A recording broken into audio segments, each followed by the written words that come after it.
I'm not sure where it was, whether it was in the Philippines or in New Guinea, but one experience I always remember with some amusement is being used as a stevedore on one occasion.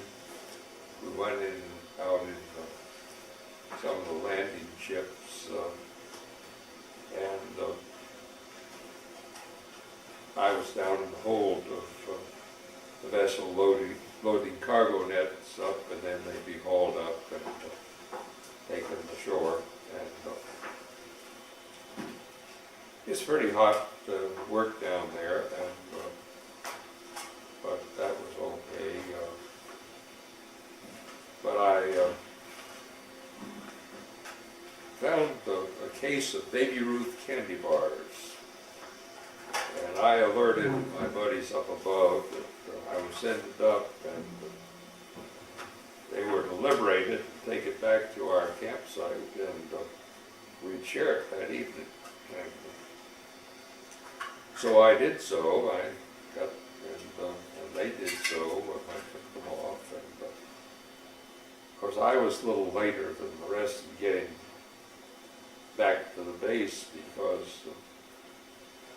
But I'm not sure why, but at any rate, they went off ahead of me, and the time I finally got back there, wasn't a candy bar to be had, and they'd all disappeared somehow, which seemed to be fair, manifestly unfair, but that's the way it worked. And one experience of interest to me in passing was being alerted that a cousin of mine, Donald Conant, who was in the Navy intelligence, was in Manila, and so one day I made my way into Manila, found out, I guess I was advised where Donald was to be found. He'd been on night duty, so I really woke him up, and he looked up and saw me and mistook me for my cousin Frank Conant, who happened to be with Army unit in Mindanao, but soon straightened Don out and was taken and had a nice meal at the officers' club there and heard about his Navy activities, and had another cousin, Gil Conant, who was also out in the Pacific. So 4 of us cousins were all out in that general neck of the woods, but Don was the only one I saw during that period. I rather enjoyed the work. I think I was pretty good at it. I was a technician 5th class, so I never had any rank or any real responsibilities. And I'm really not too conscious of the passage of time. I was there about a year, and in August of 1945, I remember the end of the war. Of course, the war in Europe had ended in April, and we were aware of it, but it didn't seem of a great consequence to us because the war went on as far as we were concerned. But for the troops that served in Europe and then were being transferred to the Pacific, it obviously seemed more than enough. But from our perspective, our war was in the Pacific, and that's what we were most intent on. But as I recall the word of the Japanese surrender, we were watching a movie. I think it had to do with Custer and his career. At any rate, it was a war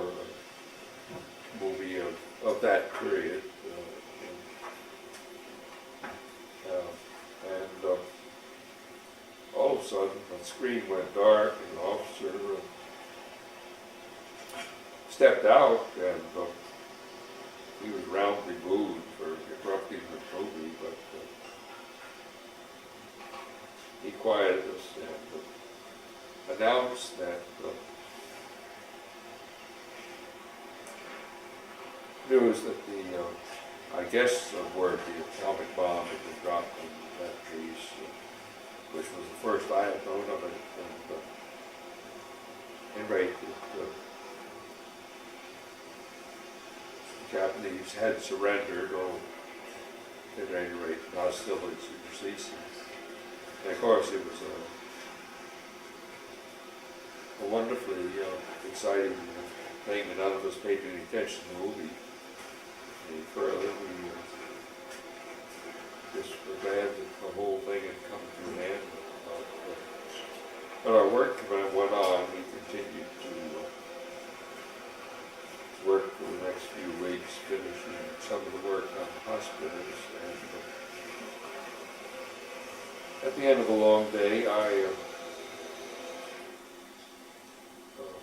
well, basically, I guess I hitched a ride back to the base where I was to be, and a 3/4 ton truck stopped, and I ran toward it and bolted up into the back of the truck, but at least that's what I intended to do. But I didn't quite make it, so I sprawled into it, and whoever was on the truck hauled me to my feet. But I was surprised because it was the sort of thing that I would have had no problem with earlier, but I thought, well, I'm just tired. But the next morning, I really felt ill. I'd never gone to sick call before that. Though I'd had I'd had diarrhea and dysentery, not dysentery, but yes, other things that I'd sort of treated on my own, as I remember, and left out through. But obviously I felt worse than I had felt, and so I reported for sick call, and they found I was running a pretty substantial fever, and obviously felt unwell, so I was sent to a field hospital, and bedded in for the night, mosquito netting down on the cot, of course. And next morning I woke and felt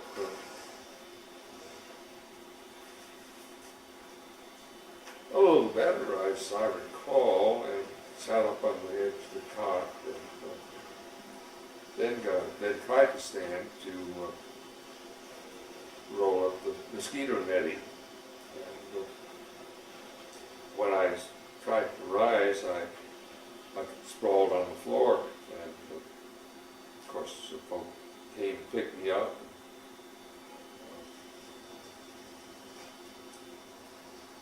I think they may have suspected what the problem was, but at any rate, I was put into isolation, and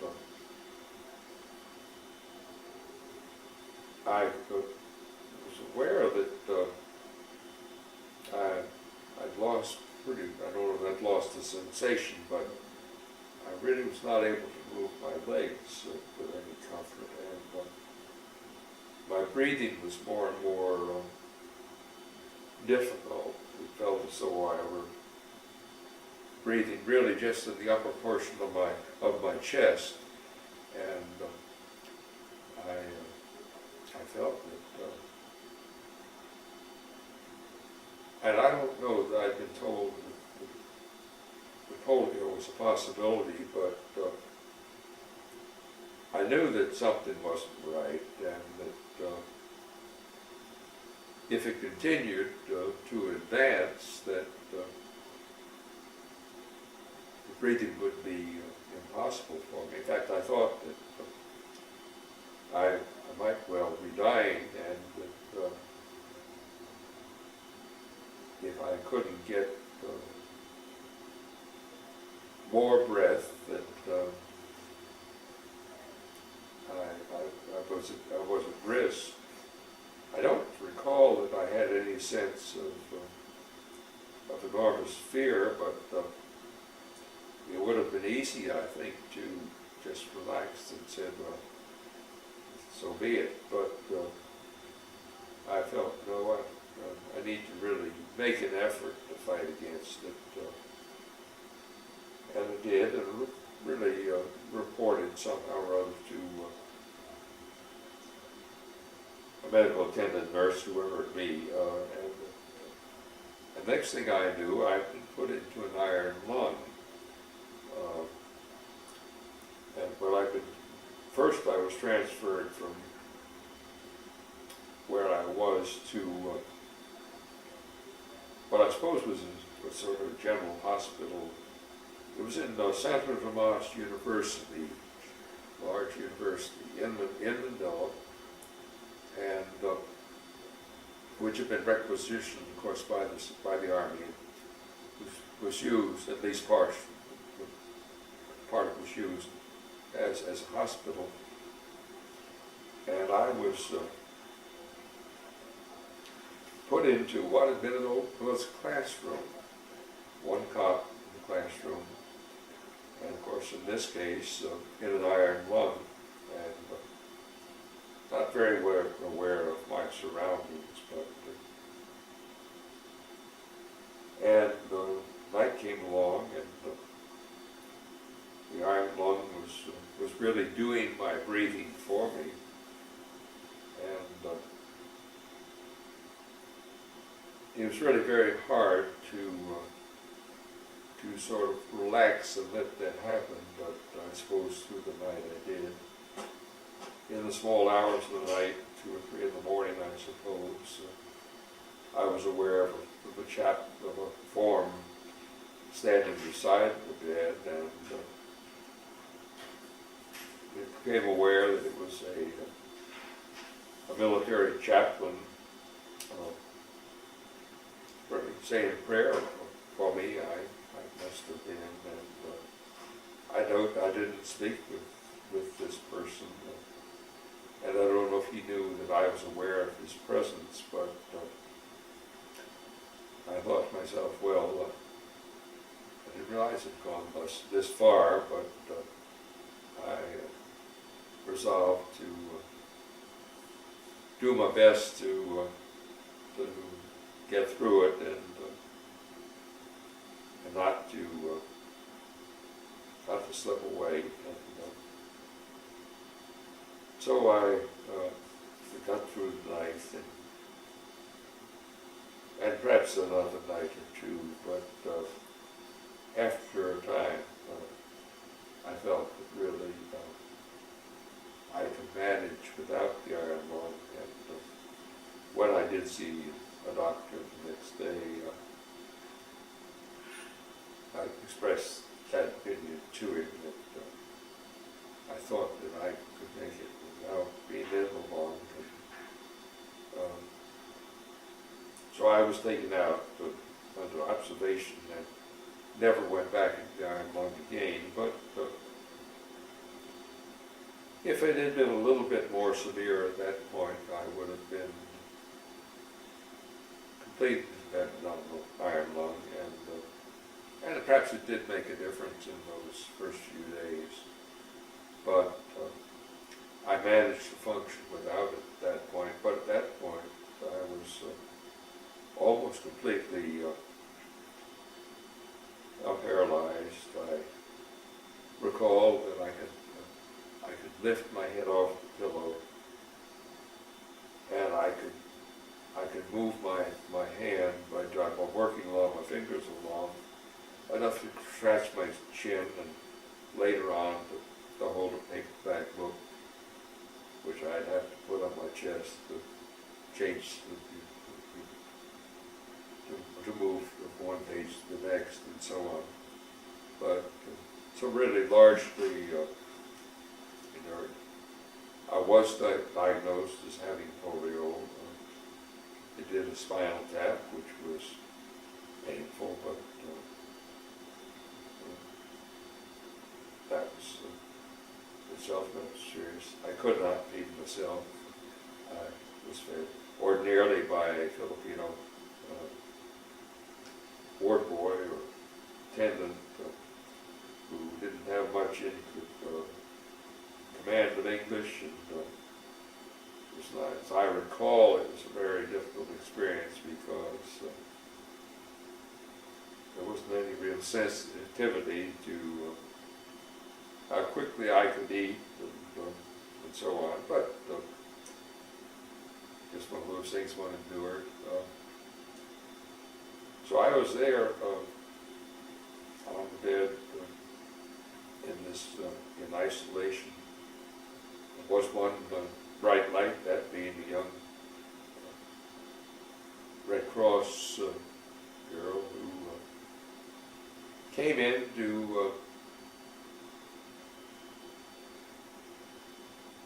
just to visit and to write letters to me. I wrote to my parents, told them on my first letter that I'd been diagnosed as having polio. My second letter, I didn't repeat that, but just said that the doctors felt that I would probably be able to walk again, but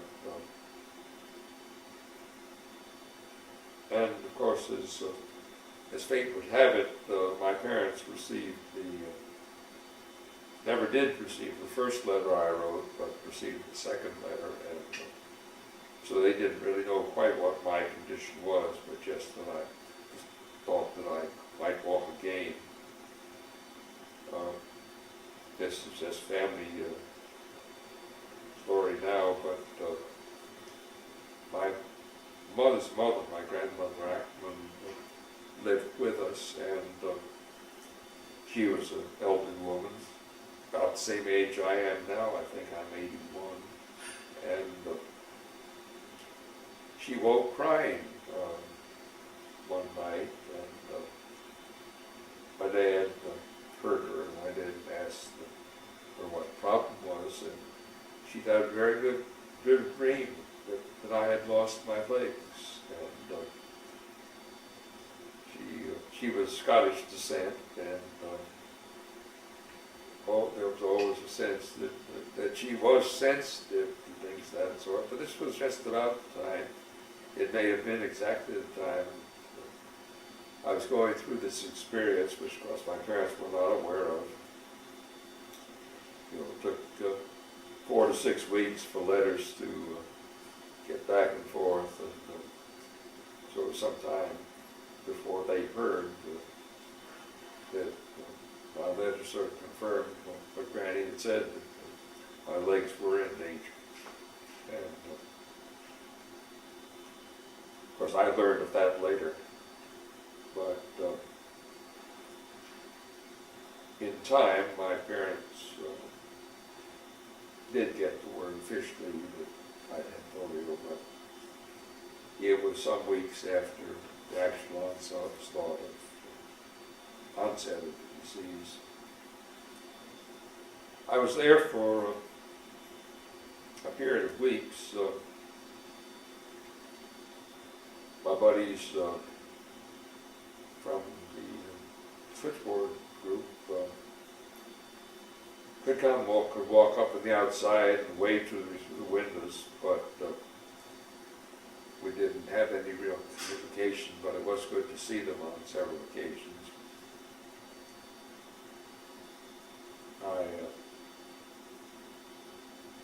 It was on in September, I think,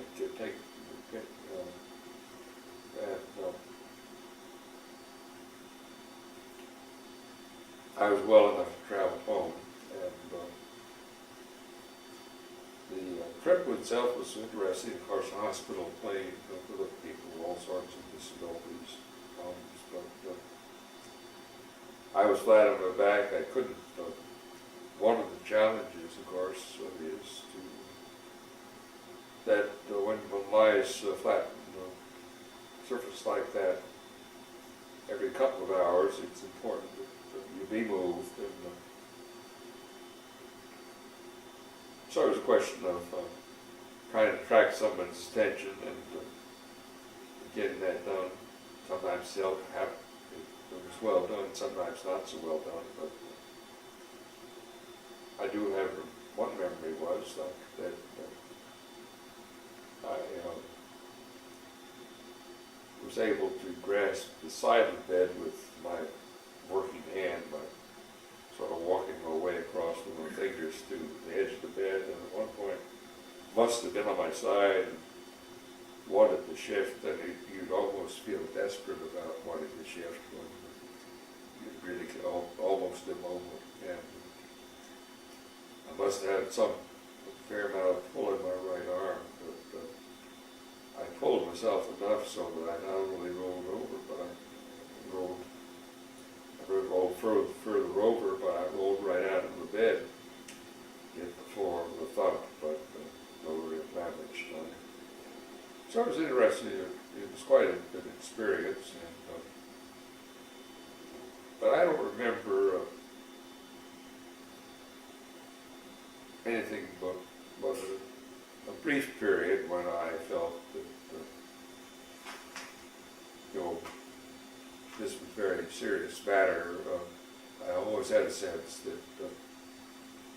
that I would be able to cope, and I got some wonderful encouragement from some of the nurses, and particularly this young Red Cross woman, whose name I don't even know at this point, but it was. So in time, I was sent by plane back across the Pacific. As I recall, I'm not sure just if it's all the stops, but we flew from Manila to Johnson Island, from there to Guam to Honolulu, spent a night or two at Honolulu. I guess we spent a night at each of these places.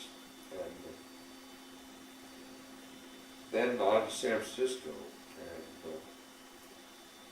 in a large ward there, military hospital with folk with all sorts of challenges. And the bed next to mine was a young paratrooper who had broken a leg, and he went out for a night in the town at one point, and came back in. He'd broken the second leg. He had been too frisky and had a fall. Was back in with the second broken leg.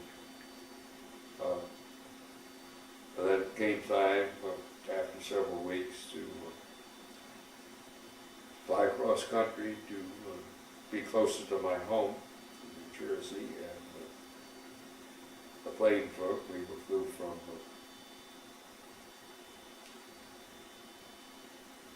San Francisco to Reno, Nevada, spent a night in Reno. From Reno to Des Moines, Iowa, spent a night there.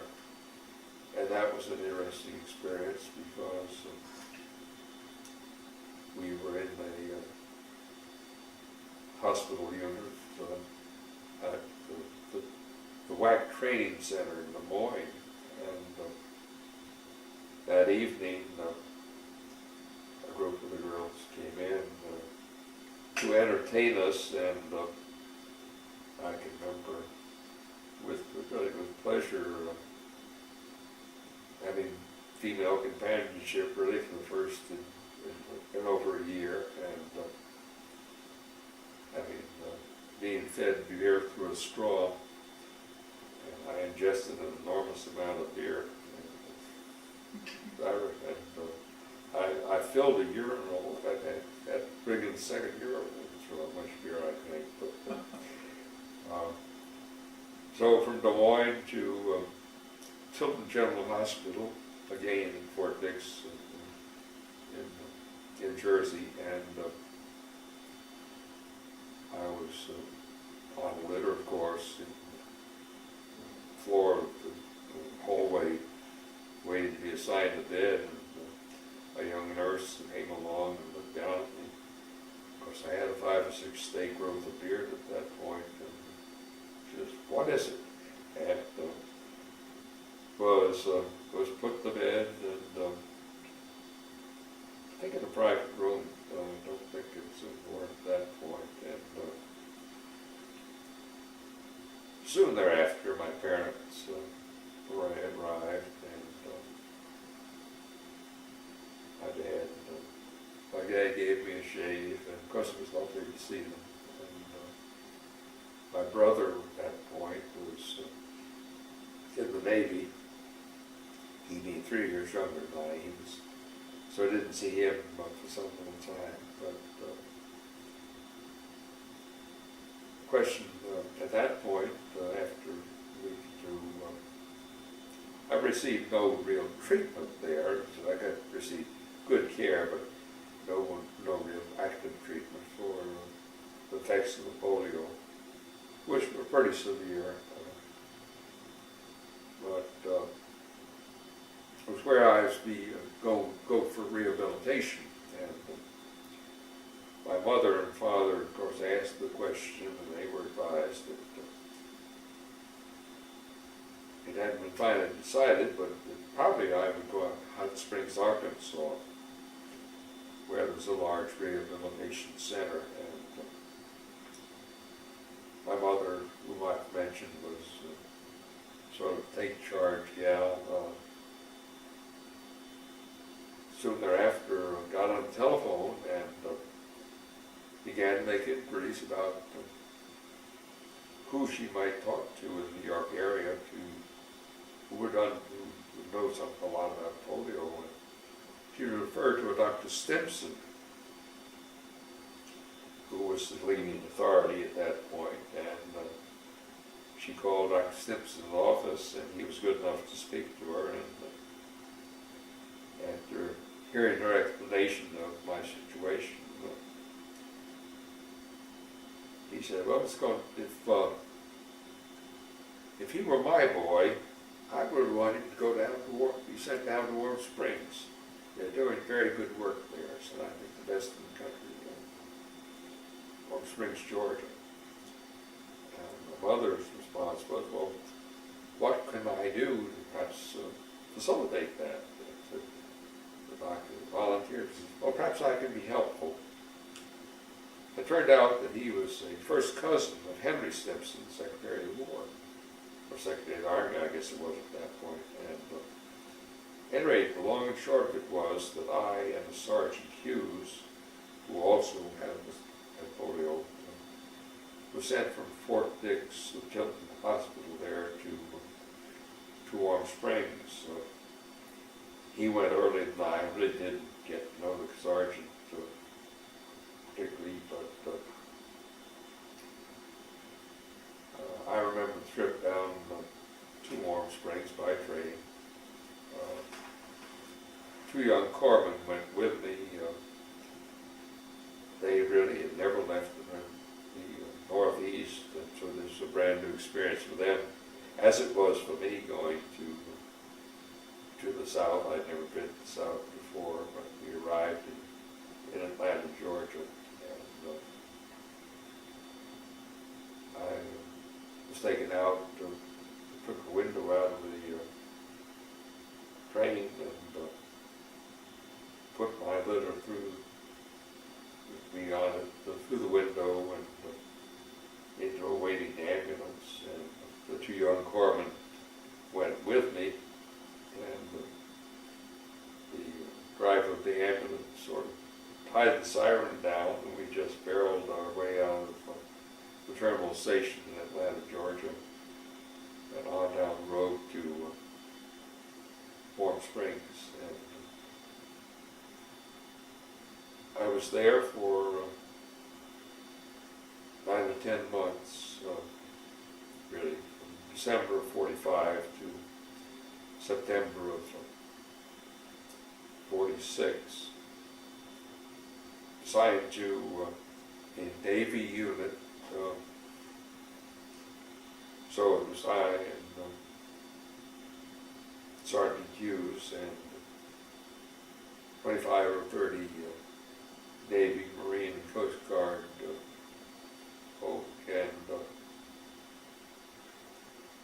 and really a great, just exactly the place that I should have been.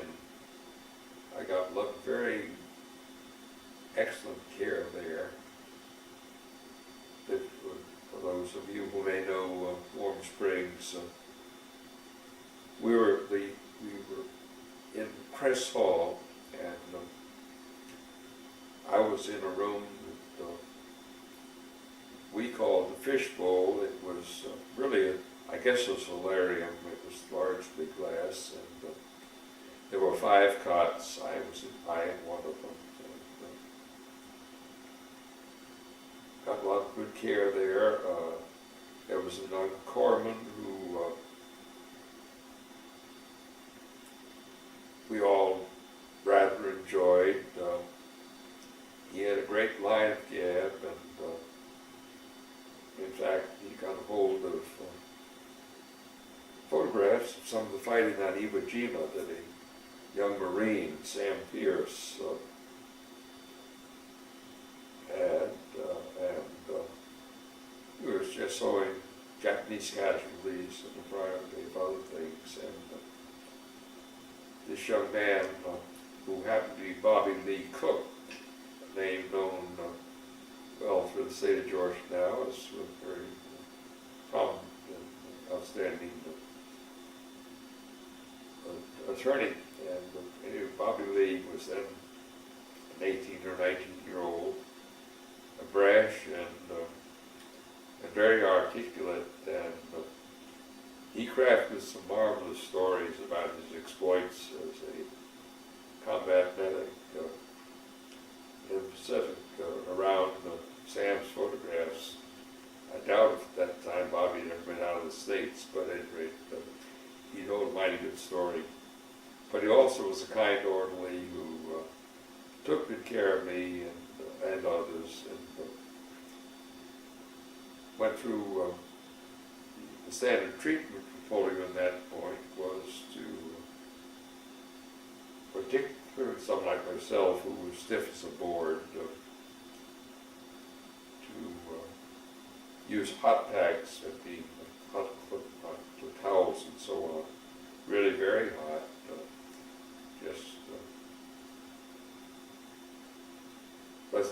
they're just not quite hot enough to burn you, but you felt you were pretty well parboiled.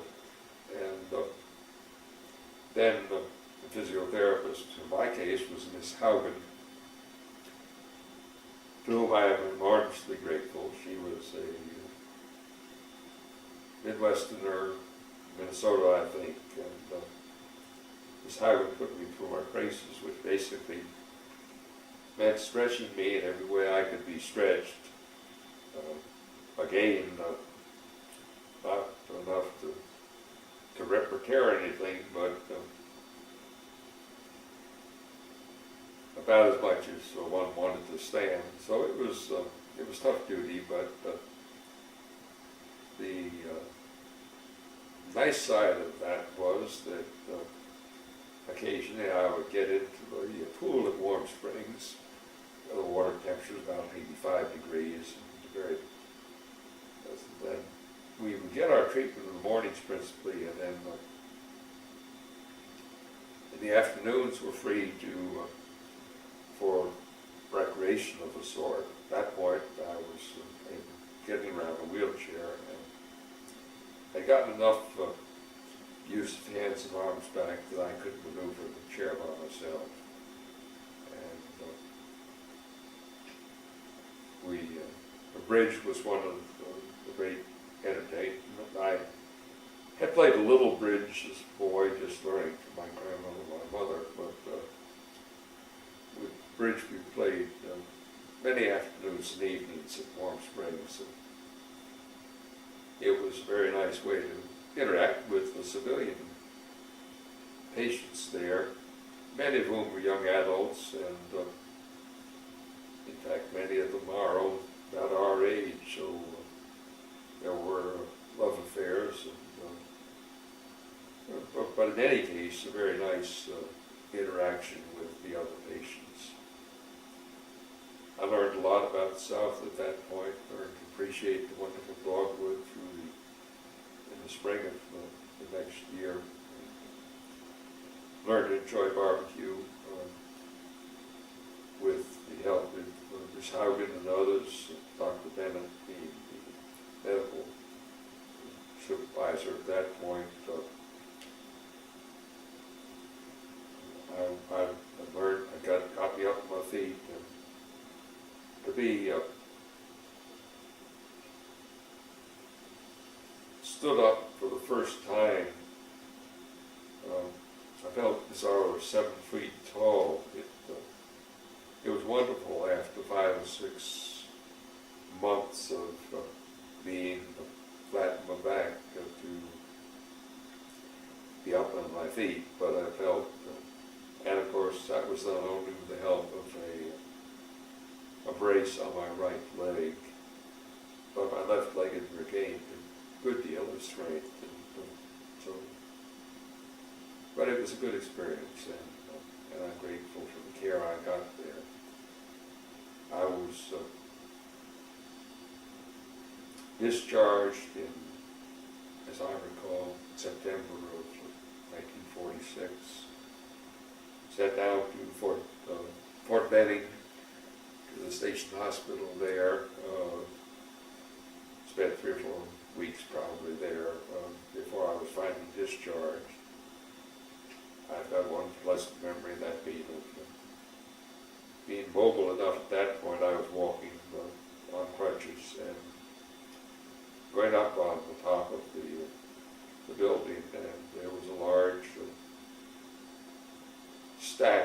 smokestack close by, and seeing the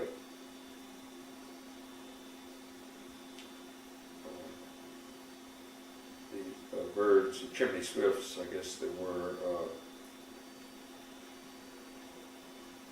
sort of dropping into the chimney in the evening as the sun went down. They just dropped into the chat, and then of course early you'd also see them when they would swarm out of the chimneys at other times of day, but to see these magnificent flyers just drop into that chimney was fun. I was discharged, ended up back home in New Jersey, went on to Yale after, not at that point, but in the fall of 47.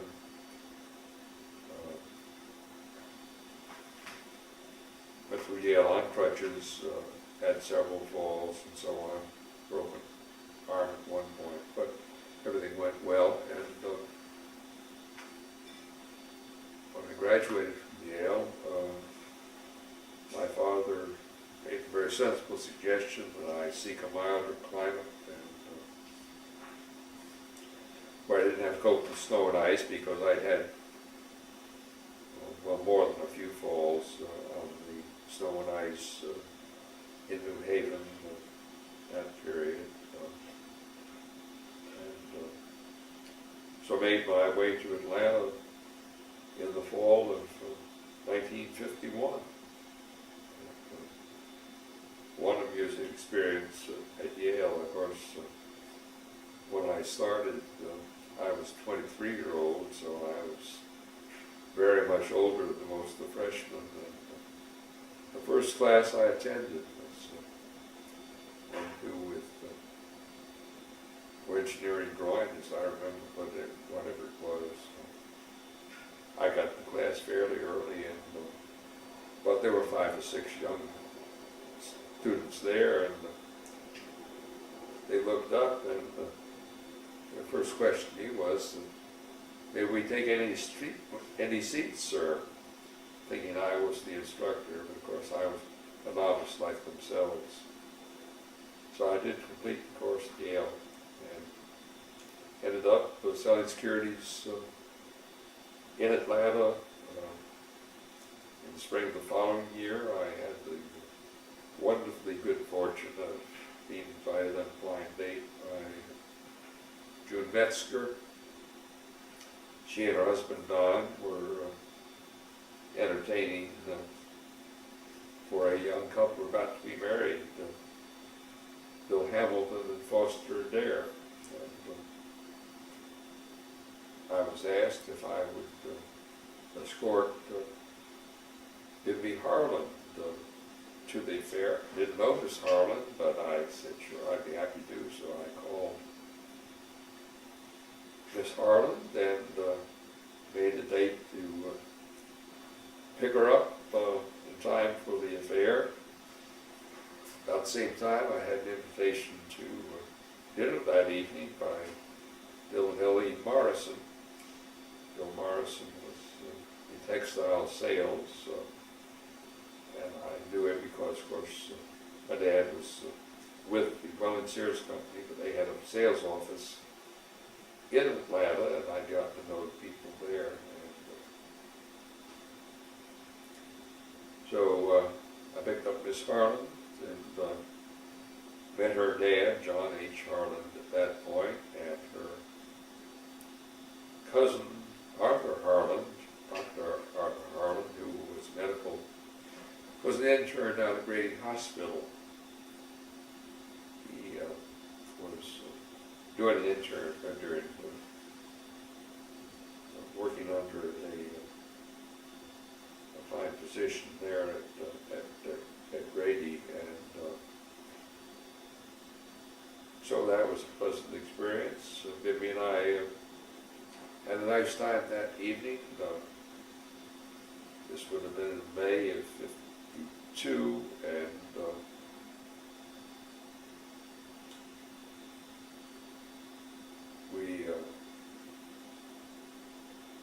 I got in touch with her soon thereafter, and we dated for several times. I remember at one point, the first date we had, I think, was, second date we had was, I invited her to go to Ting Ho's restaurant, which was behind Allen's restaurant, and it was really a long flight of steps up to the restaurant, the Chinese restaurant, and I impressed me by inviting her there and making my way up the stairs without any serious problems on my crutches, and we were engaged in August. I had gone off to visit my parents for a week, came back to Atlanta, was met by Bimby at the airport. We got to a stop sign returning from the airport, very much quieter streets then than now, and while I was at the sign, I asked her to marry me, and she allowed how she would, and that was one of the great days of my life, and went home to announce it to her Aunt Hattie, who was staying with her at that point. Her parents were off, and called my parents on Long Island, on vacation in Long Island at that point, and shared the good news with them. And so it went on from there, but basically that's my war experience. I was given 100% disability by the Army. Have been on crutches since that time. About 15 years ago, I recognized that I needed more help than I could get from the crutches. So God began at that point to use a wheelchair, or used them sort of both for a time, but then more and more the disability began to return, and the past 10 years, at any rate, I've been entirely in the wheelchair, and I've managed pretty well with it, but Can we stop for just a moment? okay. Well, coming to this land really was quite an experience, but I worked for Clementi Evans and Company, stockbrokers, and Clem was very good to me. He gave me an opportunity to have one of the major accounts, being First National Bank, and there I dealt principally with Paul Manners, who of course is still active in the Atlanta area, and Paul was good to me also. He gave me an opportunity to do some business with the bank. I was assigned territory of we're going down Route 29 to Noonan, and then the Grange, Warm Springs, and of course points in between, and so went down that way often, and then went over to Athens and Gainesville. So I had some very good towns, and enjoyed traveling there. But a lot of amusing things happened at that point. I remember calling on the automobile dealer in Barnesville at one point, and we had a nice chat, and he said, "Where'd you get that hat?" And I said, "I got it in New York." And, I said, "Well, when you've been here a while," I said, "we'll do some business." And I think indeed that was the case, but I had to be here a while. But I quickly found that the South was to my liking. Those of you who were around in 51, 52 will remember how indifferent our roads were. And I remember coming from South Carolina, and the roads were really pretty good at that point, but you got to Georgia, and they were rough going indeed. A far cry from the fine road system we have now. But I made a lot of friends and enjoyed it thoroughly. I could walk really very well on my crutches that time. I would park my car. Our office was at First National Bank building, and I'd park my car under the viaduct and then walk across Wall Street and down to the First National Bank building. And I don't think I'd been in Atlanta 2 weeks before I felt that this was town where I wanted to be, and was very happy to be here. I recall on one summer evening,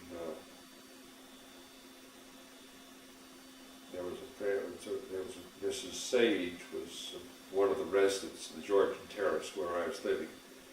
Clem Evans had arranged for me to find a place there, and it was then a residential hotel, and principally occupied by older women. So I was a bit of a novelty, and I had a number of interesting things happen there. But for one thing, seeing the opera come to town, sitting out on the front in the rocking chairs in the front of the Georgian Terrace, looking across the Fox Theater, and seeing all the elegant folk coming to the opera, which I had never attended at that point, but later did have the pleasure of attending. And coming in late at the night, I was with a group that played poker regularly, and so sometimes it'd be the small hours of the morning when I came in, and the word got to me that the women were speculating about where I was spending my nights, and they didn't think I was playing poker. They thought I was up to other things. But at any rate, I was having a good time. And when I met Miss Debbie, we soon became friends, and saw a lot of one another. but over a period of weeks, and then of course I asked her to marry me, and we were married in January of 1953 at St. Luke's Episcopal Church. The reception was at East Lake Country Club, and it really was a glorious experience for me, and I think for Bimby too. Our first apartment was 50 Terrace Drive behind Conant Presbyterian Church. And just a word about my dad. He traveled back and forth, of course, to Atlanta on occasions, and he came down to, soon after we moved into our apartment, and the front door was sticky, stuck, and you had to work kind of hard to get it open and closed. And Bimby returned from something to find my dad. He had borrowed a plane from a neighbor, and he'd taken the front door off and was planing it down, which was sort of typical of him. He was good about finding what needed to be done and pitching in and getting it done. So we were all very freely after that. But met there Frank and Edwina Bristol, who were also in the apartments. And, began to make a number of friends in and around Atlanta. From my personal perspective, one of the important things I did was, I don't think I'd been in Atlanta but perhaps 2 or 3 weeks when I went first to North Avenue Church and enjoyed that. But eventually I made my way up First Presbyterian Church, and I do think it was within the first 3 weeks I not only attended the church, but I liked it, and I joined First Presbyterian Church.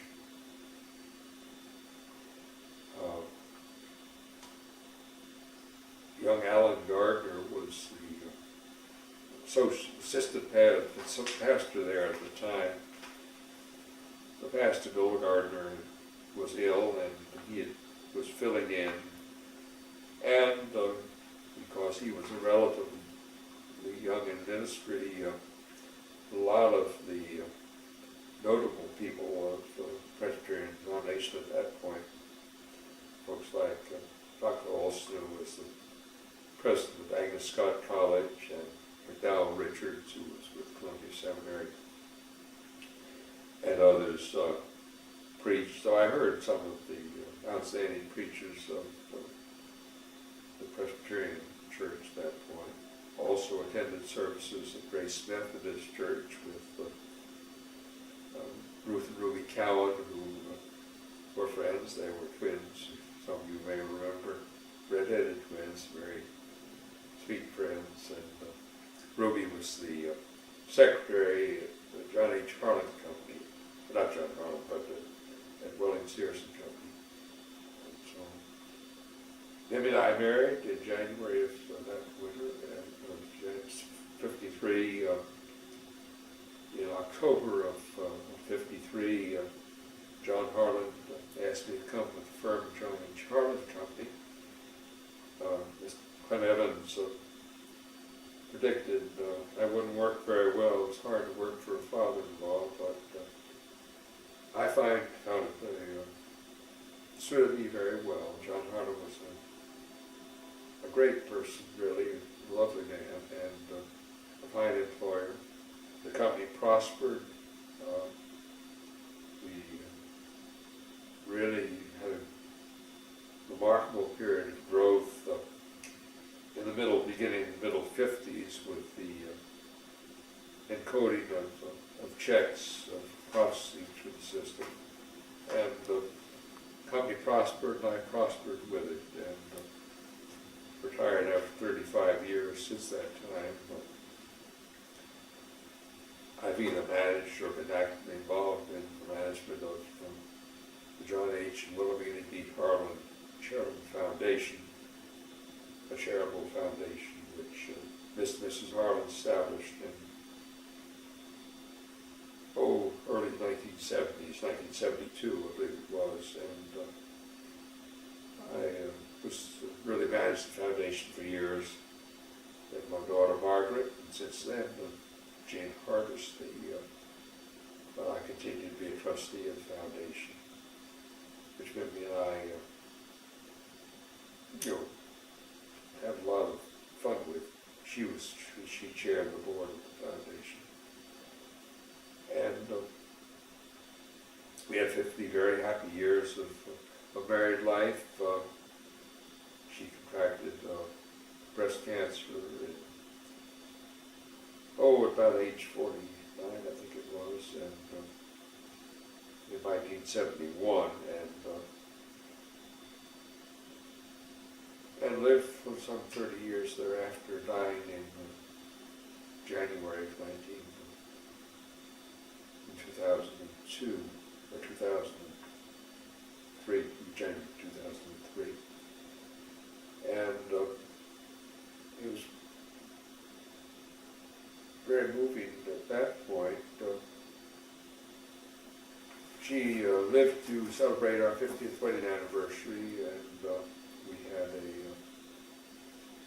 lovely luncheon at the Capital City Club, which was hosted by our daughter Margaret Dixon and her son Stephen, my grandson Stephen, and this was on the 10th of January. The next morning, he was ill, and I knew that that night I had a practical nurse come in because I knew that she needed help. We had to take her to St. Joseph Hospital, and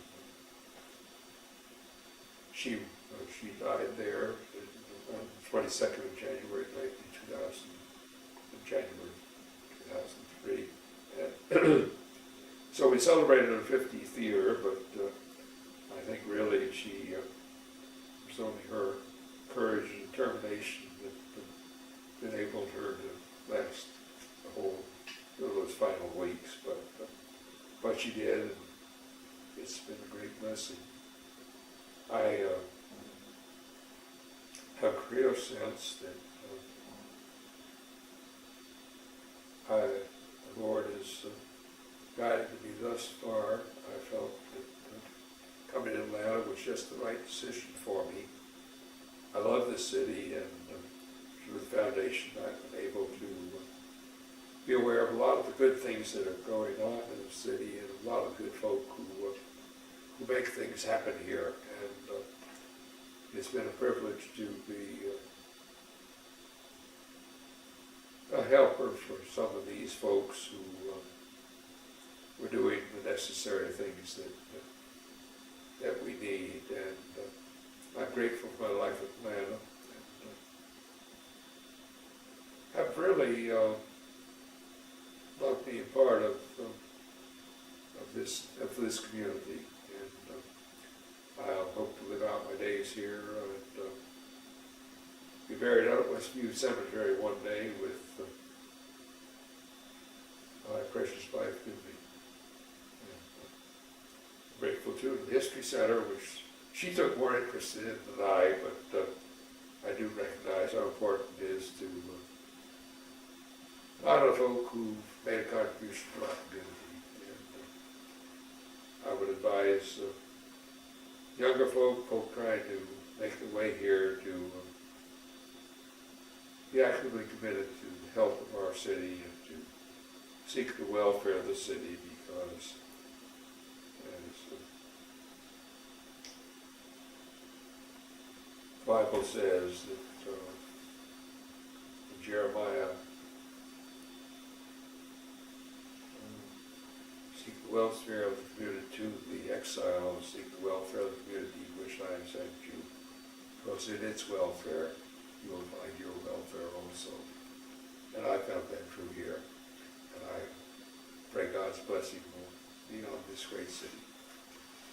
John Conant, thank you. Good. That's wonderful. Well, it's fun for me. Thanks you very much for the opportunity, David. It's just a real treat. On behalf of my generation to yours, we thank all of you. Well, I haven't thought of us as the great generation, because I've always thought as my father's generation as the great generation. But at any rate, it's a privilege to be an American and a Atlanta. Well, you've certainly never seen adversity. You've only seen opportunity, no matter what they put in front of you. Well, I've been very blessed. So have we. Amen. It's been fun. Thank you both.